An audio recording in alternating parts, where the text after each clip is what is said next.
Hola, buenas tardes. Quiero agradecer a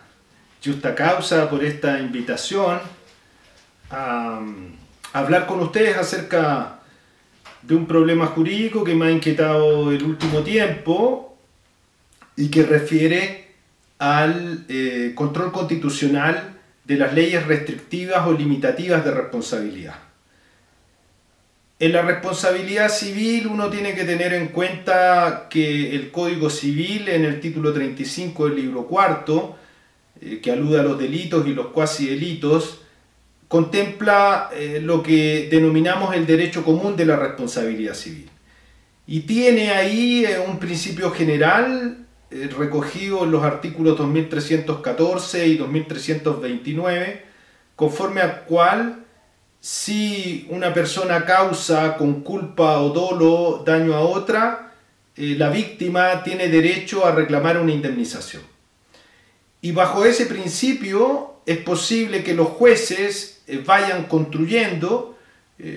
distintos ilícitos que merecen indemnización. Es decir, no es necesario que estén contemplados en una ley precisa, es decir, en un tipo, para que pueda proceder esa indemnización. Son los jueces, ¿no?, los que van, en definitiva, estableciendo cuáles son las conductas incorrectas, ilícitas, bajo el amparo de la calificación de la culpa, y así otorgar una indemnización a quien ha padecido un daño.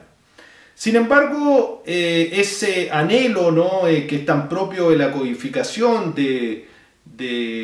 gobernar al ciudadano a través de principios generales, como ocurre con aquel de la responsabilidad civil, se ha visto deteriorado o afectado por el fenómeno de la descodificación, pues el legislador ha ido dictando distintas leyes que se orientan a establecer ilícitos civiles específicos que dan lugar a responsabilidad civil. Y esas leyes normalmente tienen por objetivo proveer a la víctima de una facilidad para acceder a la indemnización de perjuicio, ya sea que se establezca un sistema de responsabilidad objetiva, en consecuencia la víctima podrá reclamar la indemnización sin necesidad de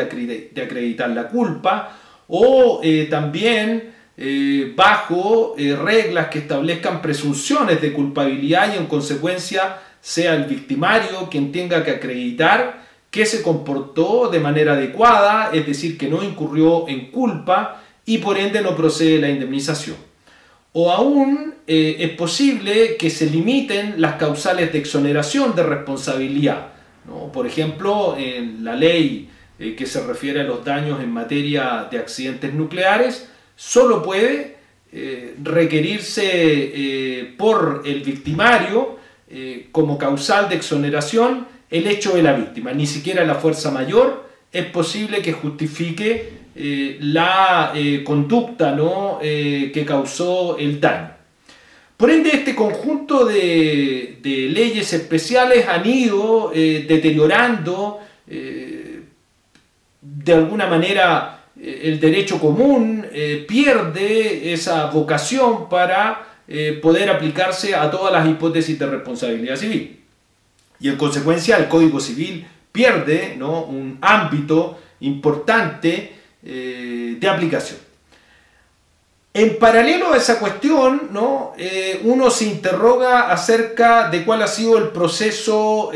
constitucional en relación a la responsabilidad civil, a partir de lo cual aflora necesariamente esa expresión conocida desde hace ya varias décadas de la constitucionalización del derecho privado, que si bien en materia de responsabilidad civil ha sido escasa, no cabe ninguna duda que en algún sentido también se ha manifestado. En primer lugar, porque el Tribunal Constitucional ha reconocido un principio de responsabilidad, lo cual ha manifestado a propósito de la inconstitucionalidad del artículo 2331 del Código Civil, que, como todos saben, o así se ha interpretado, excluye la posibilidad de requerir la indemnización del daño moral en el caso que se trate de imputaciones injuriosas. Y por ende, dado que se establece un principio constitucional de responsabilidad, el legislador no podría excluir rubros de daños,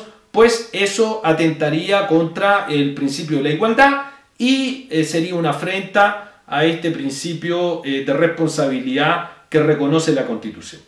Por otro lado, también es cierto, el Tribunal Constitucional ha tenido ocasión de referirse al principio de proporcionalidad como un límite a la indemnización de perjuicios, o más bien en el caso de la Ley de Propiedad Industrial, que recoge la regla del triple cómputo a propósito del artículo 108 letra B, la limitación o restricción en el caso que la restitución sea extremadamente importante, la inconstitucionalidad de la regla bajo el amparo del principio de proporcionalidad, lo cual puedo señalar, me parece impropio, puesto que ahí en esa sentencia el Tribunal Constitucional se inmiscuye en cuestiones más bien que tienen que ver con la tarea de los jueces en aplicación de la ley, como son la prueba del elemento de la causalidad.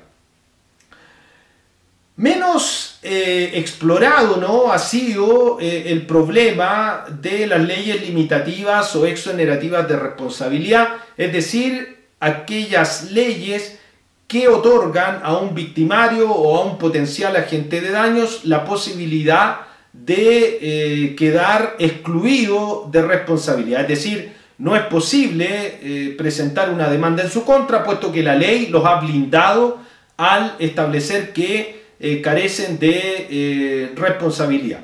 El caso que se ha establecido en la ley de tránsito, en el artículo 168, inciso final, en el cual se establece que las empresas de leasing están liberadas de responsabilidad, aunque, como sabemos, sean propietarias del automóvil que causó el accidente, lo cual dista de la situación de otros propietarios. Por ejemplo, el propietario que no realiza los trámites o que no cumple con las condiciones que establece el mismo precepto, es decir, que no se trate de una opción irrevocable a favor del arrendatario,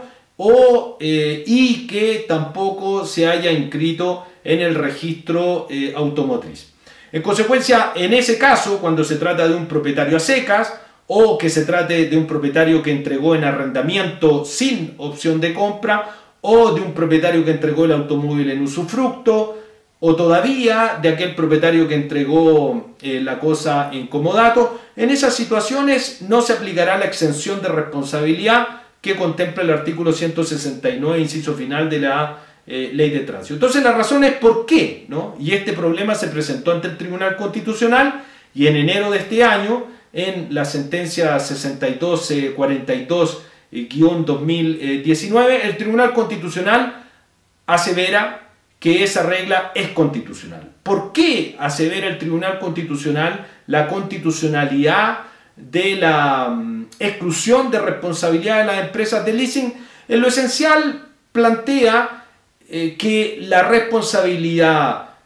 subjetiva, como la denomina, que deberíamos entender se trata de la responsabilidad por culpa, es la regla general en el ordenamiento jurídico, lo cual es cierto, puesto que el Código Civil contempla la responsabilidad por culpa como regla general, y también indica que la responsabilidad objetiva es excepcional. Como sabemos, en la Ley de Tránsito, el propietario, que no sea aquel propietario en leasing,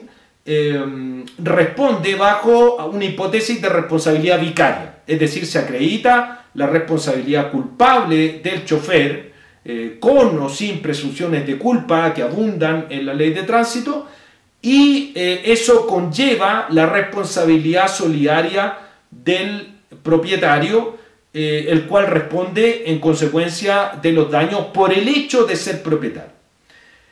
Entonces hay una responsabilidad objetiva bajo el esquema de la responsabilidad vicaria. Y el Tribunal Constitucional señala que la responsabilidad objetiva es excepcional y que debieran existir buenas razones entonces que justificaran esa excepción. Y en este caso da a entender que no hay buenas razones, pues el propietario en leasing no tiene la posibilidad de llevar a cabo actos de diligencia, actos de cuidado para efectos de evitar el perjuicio, ¿no? Ahí hay una cierta confusión, puesto que mezcla, ¿no?, responsabilidad objetiva con actos de cuidado, lo cual es,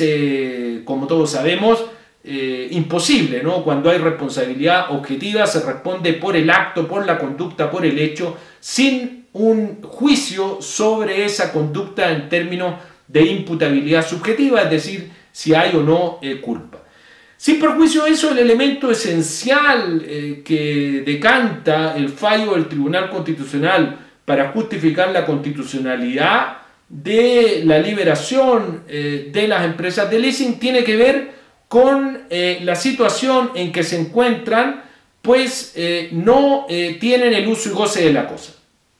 Y dado que no tienen el uso y goce de la cosa, en consecuencia no podrían llevar a cabo estos actos de cuidado. La razón no parece convincente, ¿no? En primer lugar, porque existe una confusión entre lo que es la responsabilidad objetiva y estos actos de cuidado que solamente serían exigibles en el evento que se presentara una responsabilidad por culpa. Pero más allá de eso, existen otros propietarios que no están en la situación del propietario del leasing porque simplemente el arrendatario no tiene una opción de compra, y en esos casos, sin embargo, se plantea, a pesar que tampoco tienen la facultad del control de la cosa, ¿no?, como ocurre con todos los propietarios que mencioné en la modalidad del usufructo, del arrendamiento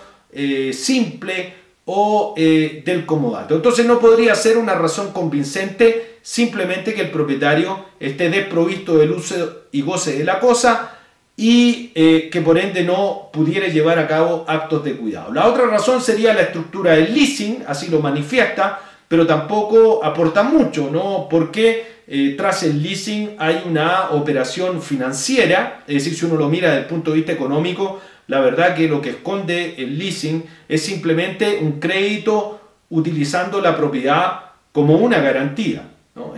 Lo que